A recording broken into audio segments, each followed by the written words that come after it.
evening and welcome to your fourth and final fix of Screaming Goat.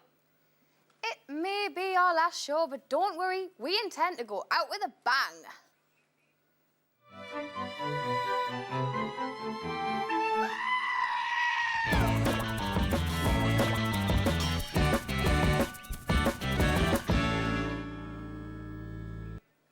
Coming up on today's show, we'll meet the Times/Canon Young Photographer of the Year, Rob Stothard. We'll visit Margate to discover how art is driving the town's revival. There's music from our guest band, As Elephants Are. And of course, we'll be awarding our Bill Goats Award to a highly deserving recipient whose work you might just already be familiar with.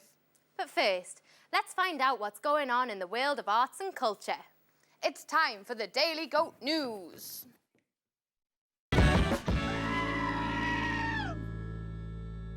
A short film about American artist Mark Wagner has just been released.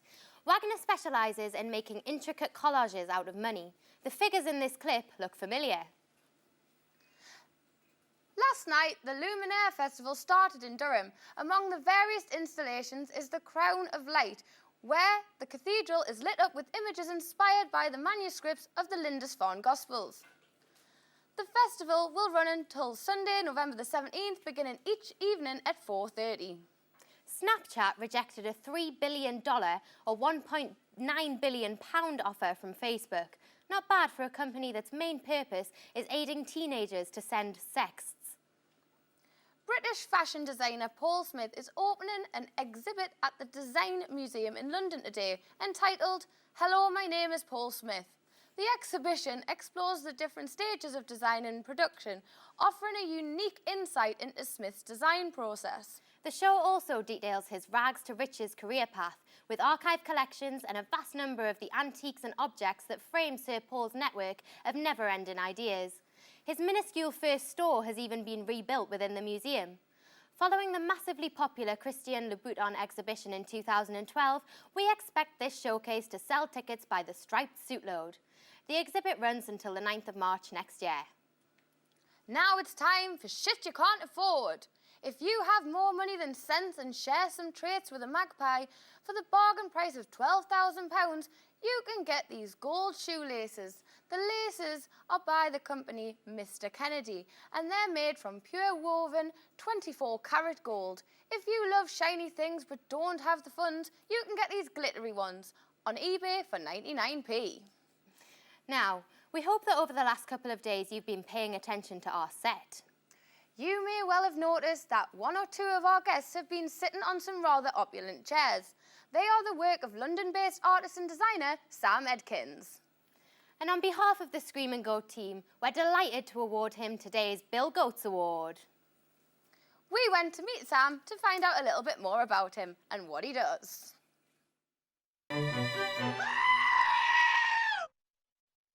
I'm Sam Edkins. I'm a furniture designer, maker, artist, all round. We're in Deptford, South East London. I'm from Warwickshire originally. I'm 24.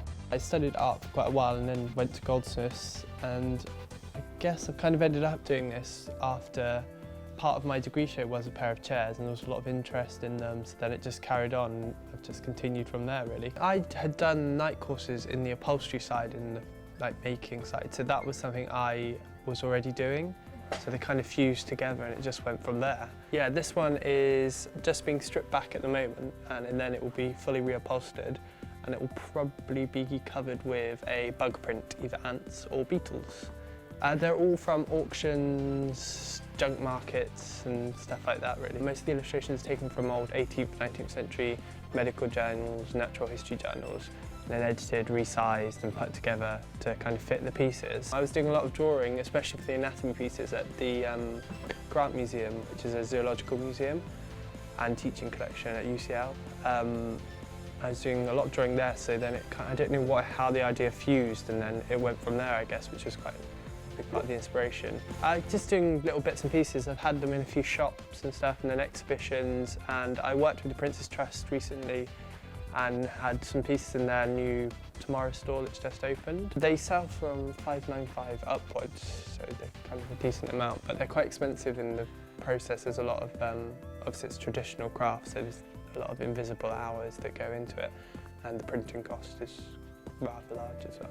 You can either buy them kind of directly through my website at samedkins.co.uk, or I sell for a company called Cavalier Finn, and they're like an online gallery, homespun gallery, and they do kind of shows and stuff. So really trying to make more pieces and new pieces and expanding what I'm doing, I guess.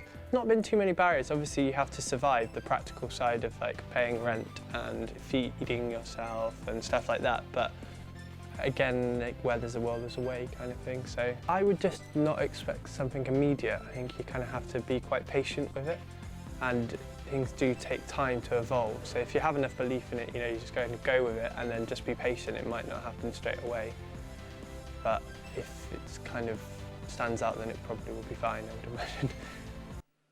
Great advice from a guy who has obviously been there. Congratulations, Sam, on your beautiful designs. The Scream and Goat team salute you. We hope that Sam and his story and the rest of the week's award winners can provide a dose of positivity and inspiration to all the budding young entrepreneurs watching at home.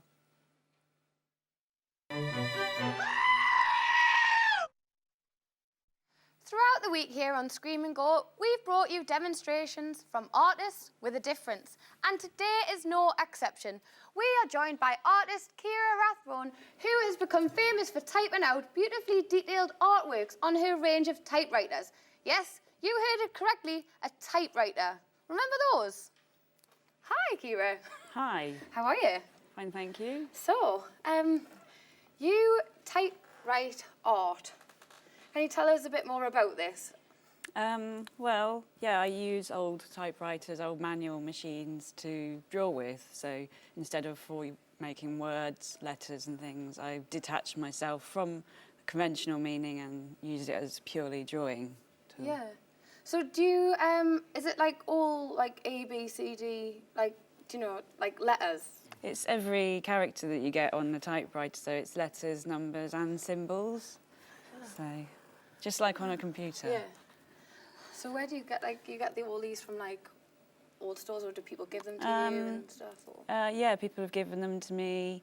I had a friend that worked at the tip. He used to save them up for me and call me up when they were 3 or 4, and I'd just come and collect them. Charity shops, car boot sales, and now I've got too many. You've got too many now, Too so you're many. going to sell them on eBay now? There's a few that are worth a bit, so maybe, but I'm interested in maybe trading them for other alphabets. How many do you have? I've got about 35 at the last count. 35? Yeah. And are they all like this, or they're all different? And Yeah, they're all different eras, so I think one of them might be from maybe before 1900 to probably the latest one I've got is like 70s, but I'm not interested in like electric or anything like that. no. And have you like done any famous faces? And Yeah, I have, but I'm not really into portraits that much anymore. Yeah. so which ones have you done, like portraits? Portraits. Like, yeah. Well, I did a book cover for Bonnie Greer in 2010 called Obama Music, and it wasn't from life, it was from a photo, but the book cover, because the book was all about the music that he loved and or loves and it's like how she related to it, because they're both from south side of Chicago. So And the other things that you do are? well, now I'm more interested in very close up, so like the eye, or figures from very far away, so it's just a few characters, so typing people as they're moving around, and then architecture, river life and that kind of thing. Yeah, so you're going to... yeah, I'm gonna type your eye. Type my eye. Yeah. Let's go. Let's go. This is really bizarre. Have you ever had your eye typed before?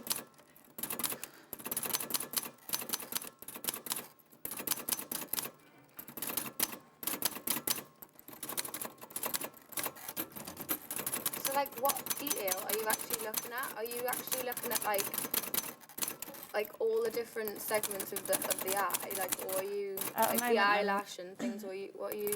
Well, I start with sort of the shape of the eyelids, and then at the moment I'm working on the outside of your iris. So Yeah, and then if I get bored with a certain area, I'll go and do the eyebrow or do some And shading. do you do like different like colours as well? Like, can you do different colours? I can do some red if you want, but No, I know that. but it's black or red or white. Yeah. Yeah. So no other you can't use other colours on. I have typewriters? experimented with other, like using carbon paper, but it's kind of, I don't really want to take it away from like the constraints of the machine and the process that I'm using. So Yeah. I prefer just to stick to what I've been given. And you can buy your stuff, can't you?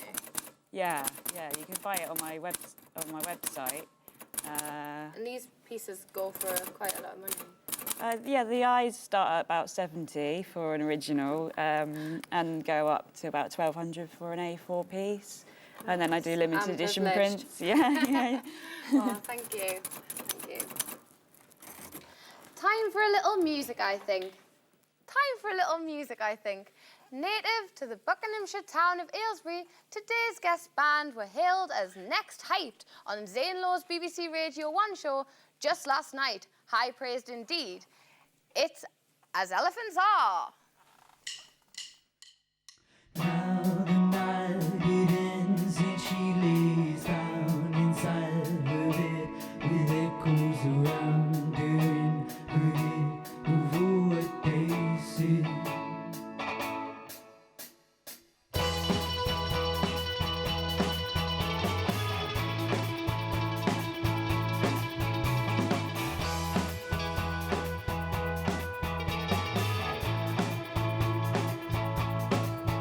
As the days go by, we feel so shy. We light up at the world tonight. Whoa, oh, oh. As the night drift past, we wish all could last. We light up at the world tonight. Whoa, oh, oh. Now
This is a big opportunity. Hell yeah! I'm all for that.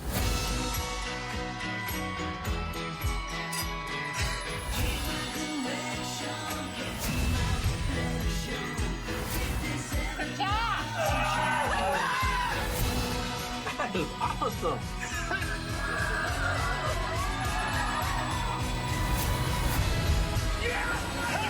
That's it. Finished.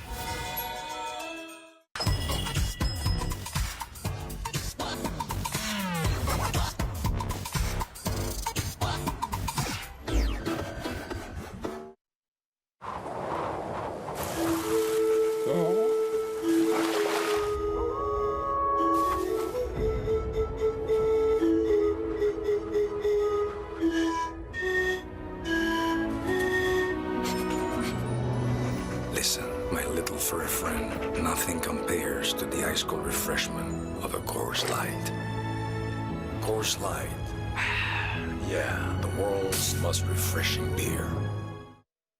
Tim, show Joel how everything you touch turns into Skittles. That's awesome. Is it awesome? Well, you can't hold your newborn baby boy in your arms. Did you feed and dress yourself this morning? I didn't. Excuse me. Touch the rainbow. Taste the rainbow.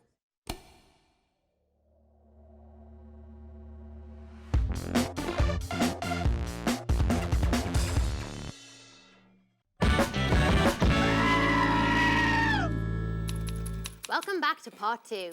Coming up, we'll be talking to our resident reviewer, Joana Nastari, and we'll be reviewing the hottest app of the day. But first, let's see how Kira is getting on typing out Jerry's eyeball. Well, she's tapping away. Since the end of the first part of the show, I've had to sit still here at all times. So, Kira, how are we getting along? It's coming on a treat. Yeah. It's pretty hard typing away at something when you're not standing still. Sitting still. And Yeah, but you're being quite a good model. Yeah. So. It's great. I'm just like, I just want to see the final Yeah. piece. What's your, I know. like, I've seen you peeking. what's your favourite piece of that you've ever done? And why? Well, I think I still quite like a piece I did back when I was at uni in 2005, which was a panoramic view of my old back garden, because it's quite sort of unremarkable scene, but I kind of spent all the time doing on 5 sheets of paper. So yeah, this sort of pan view of back gardens all backing onto each other. And yeah, I still kind of find that quite proud. Have you kept that piece? Yeah, still got that one. Framed it? Yeah, framed. It's yours. Yeah. No one's having that piece. Well, if they pay the right price, they can have it. Yeah. So yeah.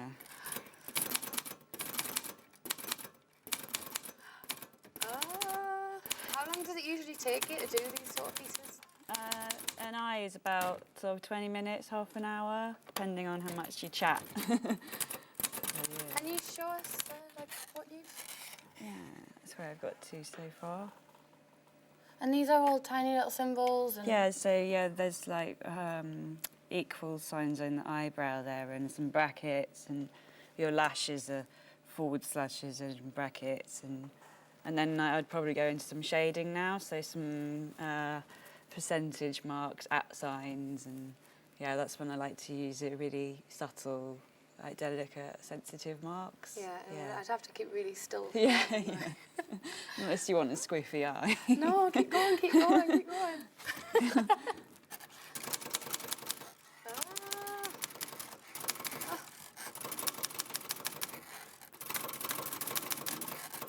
Oh, thank you very much, Kira, for today. Pleasure.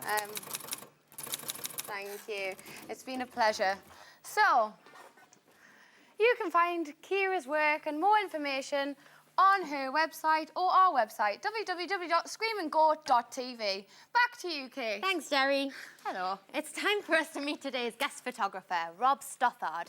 He's been making a career for himself, taking stunning press photos in some of the world's most volatile places, covering events like the Egyptian elections in 2012 and the most recent Gaza war.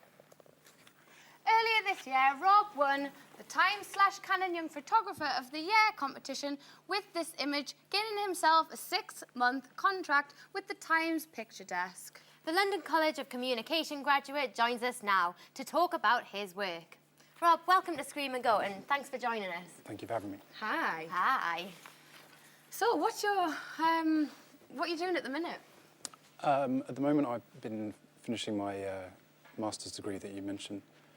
I produced a project about village cricket, where I was looking at English national identity being mirrored to This is through... the picture that you won the competition with. Can you tell us a little bit about this picture? This is Judy Wilcox. She's a horticulturist who lives in Northamptonshire. I went to visit Judy and her husband because their farm is at risk of being separated from their main access road by the high-speed rail link which has been proposed. From Manchester to London? Yeah, it'd be the Birmingham down to London link. Right. So I was looking at a few people who were going to be affected by that. So I went to London outside the High Court, where there was a protest going on by lots of people from the countryside who feel like it was going to affect them detrimentally. I went to see a woman who owns a farm not too far away from where my family live in Northamptonshire, who was going to be affected, but not quite as severely as Judy and her husband, who were expecting to be quite literally blocked from being able to get to the main road from their house. So it would have probably meant they'd have had to move, not get much money for their house, and probably have to relocate their business. So you won Photographer of the Year this year for Times Magazine. Now, has that opened many doors for you this year? Yeah, it's been quite remarkable, really, the amount of the power of having your byline in the newspaper. The Times has quite a strong readership, so it's very important to get. Oh, tell us a bit about this picture. Wow. I was in. This was before the Archbishop was, I think it's inaugurated or something like that. Before he was made his official new role, he was doing this. I think it was some kind of faith tour around the country, visiting different towns. This was in Norwich, going around and kind of meeting the people. Quite an interesting thing, seeing kind of crowds following this man through the town. Do you go to these events to get the pictures that you want, or are you just capturing the picture there and then? And do you just fall into getting the picture, or do you go to get specific pictures? Working for the newspaper, you've got to work hard to get kind of an image which kind of encompasses that. Do you already know the story before you go and get the picture? Yeah, most often. Right. This was taken during Fashion Week, right. And here I was quite interested in what goes around. Like, a lot of focus is on the models and the clothes themselves, but I was quite interested in the kind of circus that goes around all that, and I was meeting different photographers, like these fashion photographers who you wouldn't normally meet outside court or when you're following the Archbishop. Yeah. This was Jasper Conran show. Wow. It's just very different scenes that I've been used to photographing before that. Yeah, all your stuff's really different. Like, you've got a lot of. That's the beauty of working in a newspaper. It's so much variety, and you with the Times as a backing, you do get to go to some interesting places. And where's that? This is Stonehenge, isn't it? yeah, this is the summer solstice, very early in the morning. I'd stayed up all night. Go there? You were going to go there? I was going to go. Yeah, this is the nicest part of the day, actually, when this is sunrise. You wouldn't know it because it was completely overcast. But this is when the people who really the druids and other people who are really into that sacred site all get together. Tell us what of your work are you kind of most proud of? It's very hard to choose a single image. But But if you had to. yeah, I was pretty proud of my work in Israel. Like, I went there during like you mentioned, the last Gaza war. Yeah. And I was really trying to show a different side to the conflict, whereas. That's beautiful. Yeah, that is beautiful. Well, it's not. I wouldn't. Well, it's where an improvised rocket has landed. But yeah, I think it's interesting to look at it as a pattern, and then it makes you think, what is that? And it could be a pothole, but it's actually an impact from a weapon. I think this image kind of shows some of the absurdities of this conflict in particular. That just next to here, there were kids just having a value meal. Yeah, it's just normal for some people, isn't it? Yeah, living around conflict. Thank you very much, Rob. Thank you. Thank you. All week, we've been reviewing popular apps, and it's the weekend. So we reckon one or two of our viewers may be well planning a trip to the cinema. We found the ultimate utility app, RunP. Let's hear what our resident reviewer, Joana Nastari, has to say about it. We all love a bucket of cola when we go to the cinema. The catch? It leaves us busting for a wee. The solution? RunP. RunP's tagline, because movie theatres don't have pause buttons, perfectly sums up why this app is a brilliant idea. RunP tells you the best time that you can run and pee during a movie. It gives you a specific time that you can make a dash for it and how long you can leave for by telling you a line from the movie, or you can set your phone to vibrate. It also provides you with a synopsis of the bit that you've missed and if there are any extra scenes after the credits. The concept for RunP was born in 2005 after the release of the 3-hour-long remake of King Kong by self-appointed Chief Pee Officer Dan Florio. Along with his mother, wife, sister and niece and a film critic, this family inform us of crucial pee breaks in popular cinema. Choosing which is the best part of a movie to miss is such a difficult task because it's so subjective. No part of a movie is really worth missing. But RunP is a great app and I'm definitely going to be using it next time I go to the cinema. And cut. Great. Are we done? Is that it for the day? Yeah, that's right. Okay, really great, thank you. I'm dying for a wee.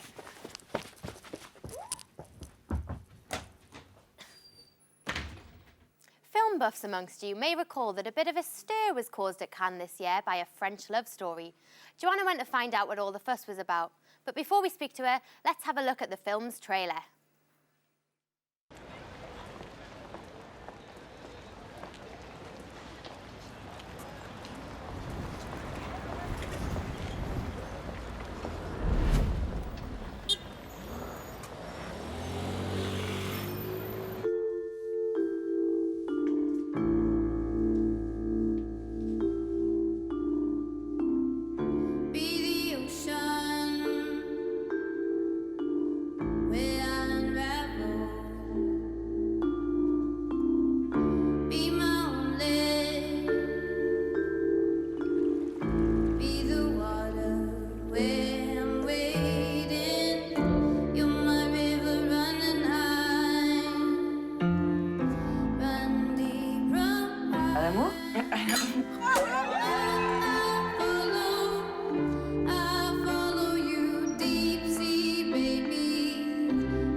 Pourquoi tu pleures?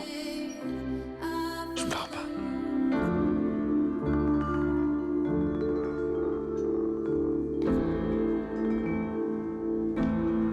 Tu m'aimes plus.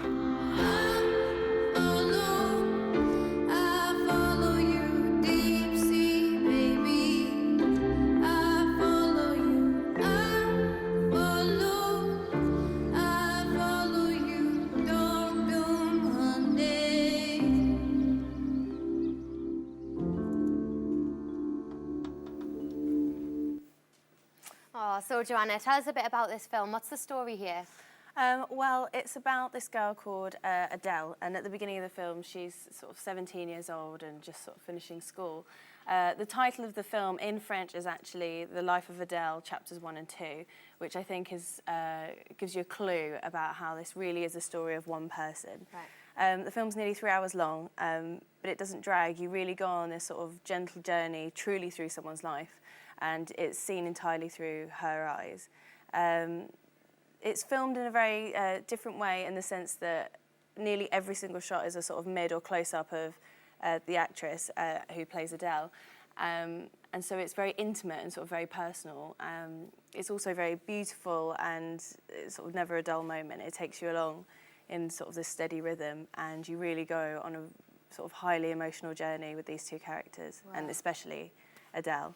I imagine that it was a really challenging role, and I think it's no wonder that they were both included in the Palme d'Or when the film was awarded at this just now. So the director and the two girls were both awarded the award. So tell us a little bit about the controversy surrounding the film. Yeah, there's been a lot of hype surrounding the film because there's a sort of scene in it of an explicit sexual nature.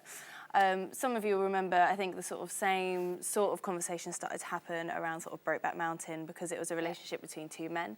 This is a relationship between two women, but I have to say that that's not important to the film in any way. It's a story about love, and it's a story about someone's life, and that's all it is really, and they happen to be two women. The girls, both in an interview at the film festival, said how that conversation didn't come up once. About sort of the gender politics, about it being a gay film. It's just a conversation that just didn't happen. It was purely about love, and that's all they really talked about, and the relationship between those two characters. And I think that's reflected in the film. So if you see it for yourself, please don't be put off by the hype. Go and see it, and you'll see that it's all sort of a lot of fuss over nothing. I think a lot of the hype happened because the girls in a magazine sort of spoke about the film in a way that was quite negative. They've since wanted to clear the air about that, because I think that their words were sort of misused and sort of taken out of context. Yeah. Okay. So yeah, I really, really recommend it. So you enjoyed the film then? Yeah, it's really gorgeous, and there's something there for everyone, because anyone who's ever fallen in love, I think there'll be something there, sort of like good bits and bad bits. And it's a really sort of sensual film, not just in a sexual way, but in the way that Adele eats food and sort of pulls up her jeans and ties her hair up and snores when she sleeps. And I think all of that is gorgeous and sort of really adds to it and creates a sense of intimacy like immediately, and allows you to then go on her journey. And it's a coming of age story actually above anything else, because it's a first love most importantly, and sort of self-discovery, and the painful times and sort of the good times as well. So yeah. I think when a film focuses on the character and really lets the audience into the character's life, the plot almost it doesn't become irrelevant, obviously, but it becomes less important. Is that Absolutely, kind of what this yeah. does? It's so much about this sort of character's life, and it's a very simple story. So the beauty in it, I can't possibly say any spoilers, because the beauty is in watching the film and getting to know those two people. Lovely. Yeah, and so much so that actually the actress's name is Adele, and they chose not to use the character's name from the graphic novel and to use her name instead. Well, thank you very much, Joanna, for being with us today. Blue is the Warmest Colour is out in cinemas across the country from Friday the 22nd of November. It's time for us to take a break, but please join us in part 3 for our final Goat getaway and to hear more from our guest band, As Elephants Are.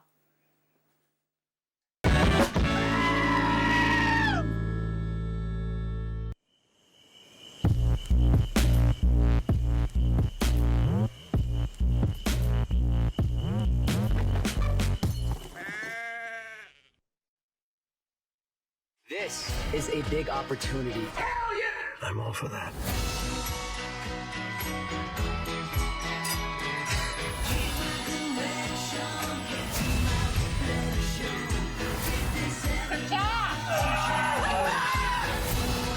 That is awesome!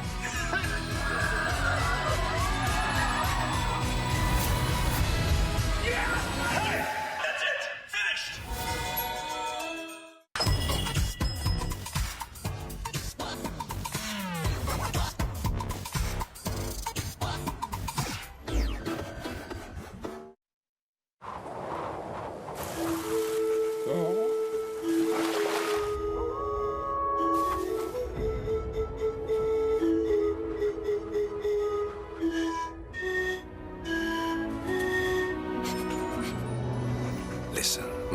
furry friend, nothing compares to the ice cold refreshment of a Coors Light. Coors Light. Yeah, the world's most refreshing beer. Tim, show Joel how everything you touch turns into Skittles. That's awesome. Is it awesome? Well, you can't hold your newborn baby boy in your arms. Did you feed and dress yourself this morning? I didn't. Excuse me. Touch the rainbow. Taste the rainbow.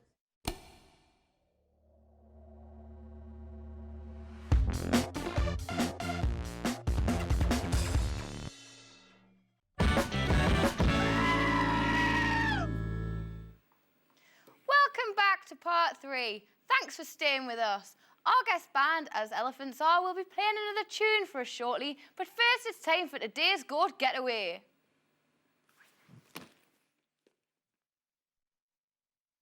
Margate, a well-known favourite of the Bucket and Spade Brigade. A thriving centre of arts and culture? You might not think so, but you'd be very wrong. Margate is undergoing something of a revival. Yes, you heard correctly, a revival. Like several other seaside towns, Margate might seem to have lost its sparkle, becoming synonymous as the resort of Del Boy and Rodney and Chaz and Dave. But this is a town that's turning its fortunes around, and its thriving art and culture scene are at the heart of this town's revival. And there really is something for everyone. From the new Turner Contemporary. Turner Contemporary opened in April 2011, and the town needed to find a new future, and culture was the answer. Via a heritage theme park to an installation of a sliding house. It felt risky. There wasn't an artwork of that scale or nature or public artwork of that kind in that area. Margate is certainly on the path to styling itself as a hotspot for creativity and regeneration. There was some interesting things happening in the old town. There was obviously a lot of small creative businesses starting up, from vintage shops to small cafes to artists and designers and upcyclers and young architects starting to base themselves in this cool buildings in obviously cost-effective property, and it felt there was some kind of vibe going on. I'm kind of excited about this idea of using culture as a tool for regeneration, and it's something that Margate and Margate Arts Creativity Heritage and Thanet District Council, it's a real momentum that they're really pushing, and it's increasingly accelerating, and I wanted to contribute to that. Artists who are starting out and establishing themselves are flocking to the area. There are opportunities here. You know, big empty spaces like this are a huge opportunity. Derelict buildings, cheap housing in what's considered to be a rundown seaside town are actually wonderful opportunities for people to come together and do something which they couldn't do anywhere else. But there's a strong belief in Margate that whilst the work of established artists can do great things for the town, supporting the development of arts at grassroots level is equally important. We work with local schools and colleges, we work with young people, older people.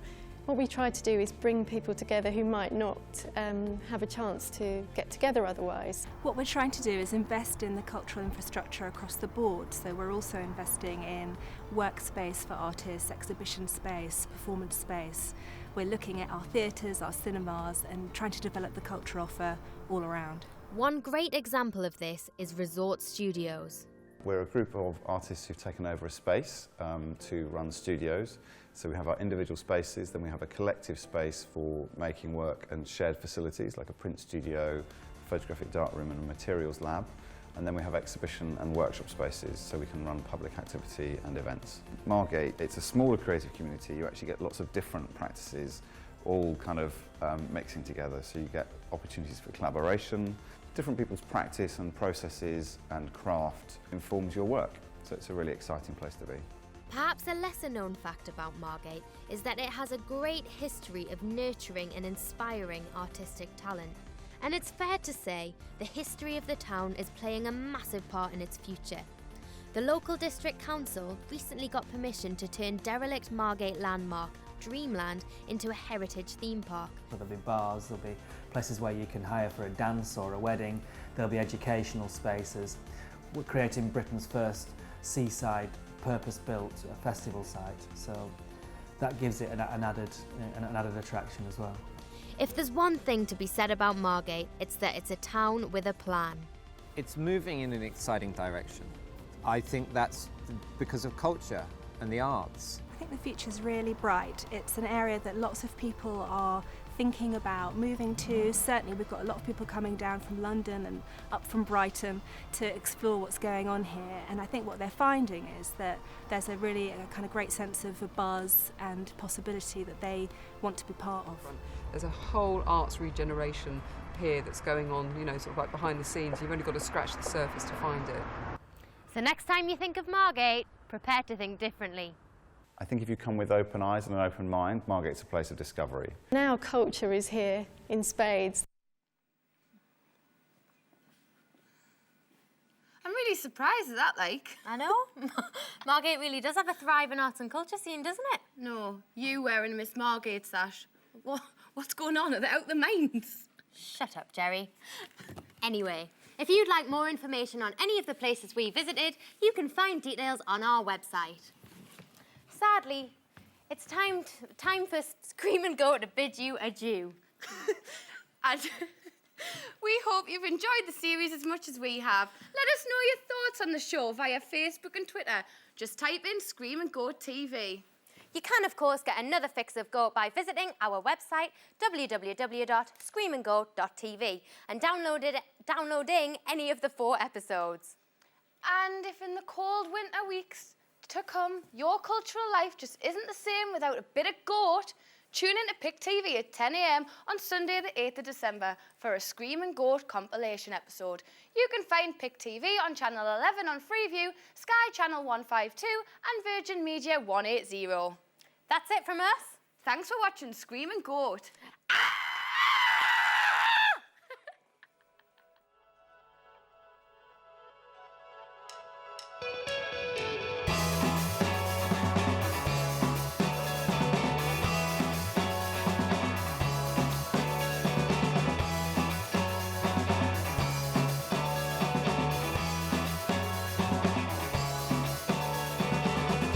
Feel the handprints on my skin.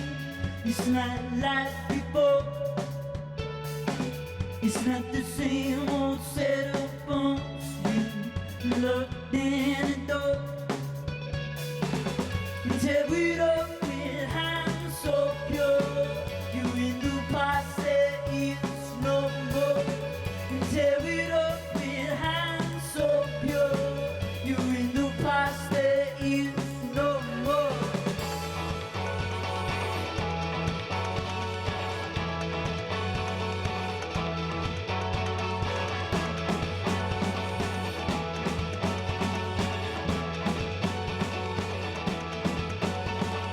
I see a vision. We are how we were. We are how we were. I see a vision. We are how we were. We are how we were. You see through my thoughts so clear, so started in life. It's just like my spider web. You see, everything it dies and tear it up.